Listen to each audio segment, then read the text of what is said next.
history tours are informative, Miss Godey," Eunice Tattersall had begun. "But they don't seem to be attracting visitors the way I had hoped." "It's only been a few months," Cece pleaded. "They'll build." "Let's think about how we can build them now. Ghost walks are immensely popular, and I think it's time we had one here at St. Ridian's. Besides, I know you want to secure long-term residency in the UK. A cultural worker visa can do that. So, look at this as a viable path to staying on here." Had that been a bribe or a threat? She'd continued. "This assignment should not be difficult for you, Miss Godey. With such a long past, St. Ridian's must have plenty of ghosts. Take a couple of weeks. Find them." That was when Cece choked down her irritation and walked away from the PD's perfect office, like a suite in a boutique hotel, and her perfect presence, sleek chignon, couture suit, Jimmy Choo size 9s. She'd been so sure that when the castle admins got to know her, they'd see she deserved more than a part-time tour guide position. She didn't mind starting at the bottom, and she could be a team player. But why did she have the feeling that her promotion potential was slipping downward, or at best, sideways?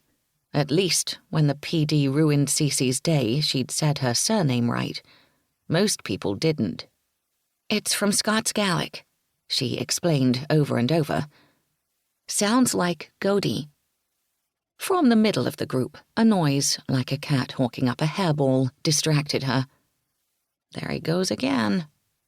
"You okay, Mr. Cranwell?" A man with a world-class dust allergy and no meds was along tonight. He'd had a coughing and sneezing fit every 5 minutes for the past hour. Cece dug in her skirt pocket for a small packet of tissues and gave it to the walker behind her. Walkers behind that one dutifully passed it to Mr. Cranwell, whose "thank you" was muffled in another expectoration. "Thank heavens," Cece thought once they reached the grand staircase. "Home stretch, everyone. Mind your step, please."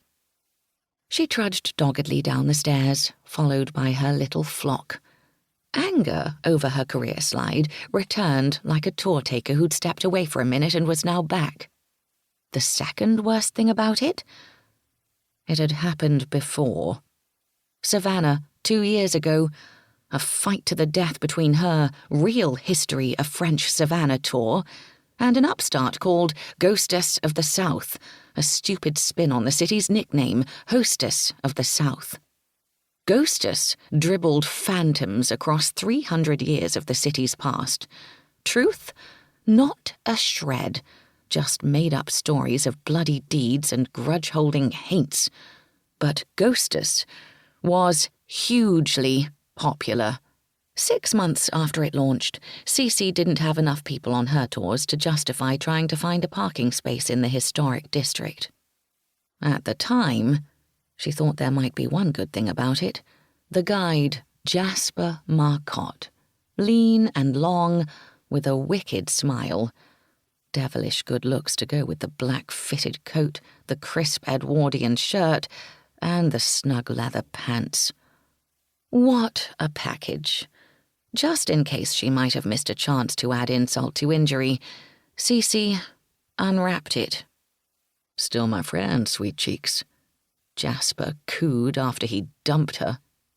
"Always," Cece lied. Worse things, 1 and 2, had led her directly and dismayingly to tonight, to what she'd thought was her dream job, but was starting to look like Ghostess, only without Jasper Marcotte. Obsessing instead of walking fast, it was her own fault one of the snarky teens and his question caught up with her. "So, Miss Godey. Right, do you believe in ghosts?" "What, young sir? No questions about the fascinating 60 minutes of local history I just reeled out?" I'd have to put myself in the unbeliever camp." "Because ghosts don't exist?" "Not that I have a problem with those who say, yes, there are ghosts. However dim-witted I think those people are." "Oh, look, here we are at the forecourt." to keep listening to this audiobook. I've left you a link in the description so you can do it, at no cost thanks to Audible's 30-day free trial.